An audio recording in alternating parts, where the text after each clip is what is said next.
ജീവിതത്തിൽ ഏറ്റവും അധികം കോൺഫിഡൻസ് കിട്ടുന്ന സമയം ദൈവം എന്റെ കൂടെ ഉണ്ട്, എന്റെ ഉള്ളിലുണ്ട് എന്നുള്ള തിരിച്ചറിവാണ് നമുക്ക് ഏറ്റവും വലിയ ധൈര്യം നമുക്ക് നൽകുന്നത്. ക്രൂശിൽ നിനക്കായി സകലതും പൂർത്തീകരിച്ചവനായ ഈശോ നിന്റെ ഉള്ളിൽ വസിക്കുന്നു. ഇതാണ് സത്യം. ബൈബിൾ നമുക്ക് തരുന്ന ഏറ്റവും വലിയ വെളിച്ചമാണ്. നമ്മുടെ ഉള്ളിൽ, നമ്മുടെ കൂടെ, ക്രൂശിൽ നമുക്കായി സകലതും പൂർത്തീകരിച്ചവനായ ഈശോ നമ്മുടെ കൂടെ ഉണ്ടെന്നുള്ള ഉറപ്പ്. ഇത് നമുക്ക് തരുന്ന വലിയൊരു ധൈര്യമുണ്ടല്ലോ. ഈ ധൈര്യത്തിലാണ് ശിഷ്യന്മാരൊക്കെ, അപ്പോസ്തലനായ പൗലോസ്ലീഹയൊക്കെ പറയുന്നൊരു കാര്യമുണ്ട്, I can do all things through Christ who strengthens me.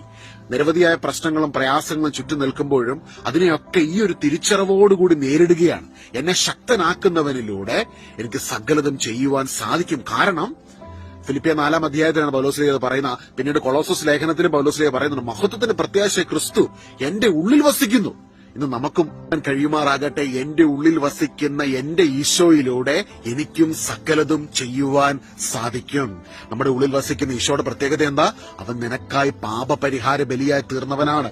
എനിക്കായി, നിനക്കായി. 1 യോഹന്നാൻ 2:2 നമ്മൾ കാണുന്നു, അവിടുന്ന് നമുക്കായി പാപപരിഹാര ബലിയായി തീർന്നു. നമുക്ക് മാത്രമല്ല, ലോകം മുഴുവനും വേണ്ടിയും നമ്മുടെ പാപപരിഹാര ബലിയായി തീർന്നവൻ, ക്രൂശിൽ നമുക്കായി സകലതും പൂർത്തീകരിച്ചവനാണ് ഇന്ന് നമ്മുടെ ഉള്ളിൽ വസിക്കുന്നത്. ഈ ഒരു തിരിച്ചറിവിൽ നമ്മുടെ ഉള്ളിൽ വസിക്കുന്ന ദൈവത്തിന്റെ വലിയ സാന്നിധ്യത്തെ, ചൈതന്യത്തെ തിരിച്ചറിഞ്ഞുകൊണ്ട് നമുക്ക് മുൻപോട്ട് പോകാം. കർത്താവിന് വലിയ